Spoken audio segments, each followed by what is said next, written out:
Hi, I'm Carlyle Jansen and I'm from Good for Her, and I want to talk to you about talking to kids about sex.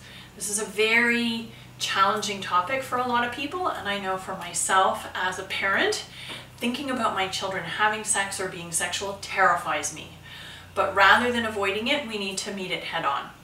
So the first question I often hear is, when do I start talking to my kids about sex? The answer is yesterday or from day one. We need to start with the proper body parts. For example, this is a vulva. The part in here is the vagina. You talk about the vulva and the vagina. You can even mention the clitoris. This is a penis. These are testicles. As they get older, we talk about appropriate touching and inappropriate touching.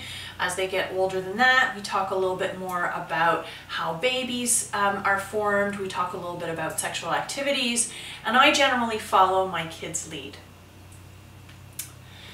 So that brings me to the second point, which is that you need to pay attention to what the questions are that your kids are asking you. How you answer them will dictate whether they feel that it's safe to ask them again. I've had all kinds of questions such as, what is rape?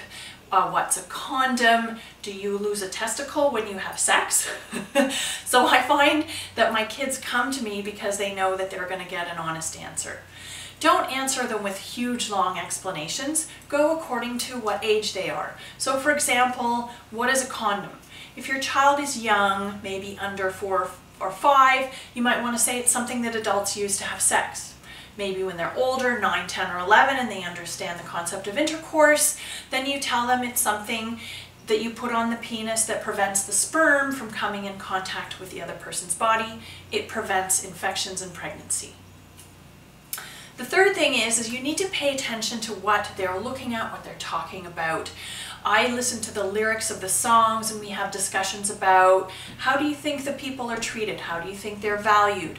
What do you know, they might ask what a certain word means. Notice the billboards and how people are portrayed. So pay attention to the world around them and the things that interest them. Then you want to give them books. There are lots of different resources available that they can read on their own time or look at in their own time. Sometimes they don't want you to be so involved, especially as they get older. They might want to look at the pictures. So use some good reading materials. This series, It's So Amazing, It's Perfectly Normal, are picture books, and they show all different kinds of people in different sizes and colors and abilities and orientations, and they're really fun cartoons that my kids love.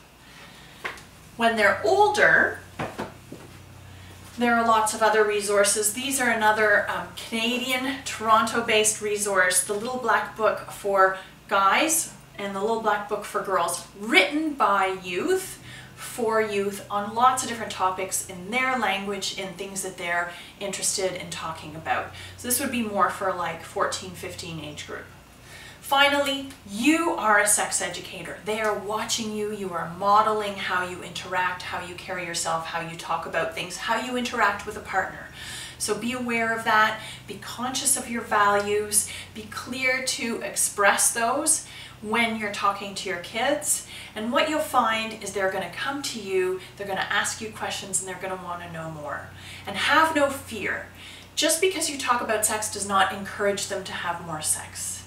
Studies have shown that kids who talk to their parents about sex, who learn about sex, actually delay having sexual activity until later in life because they don't need to do it to figure it out. They've already learned.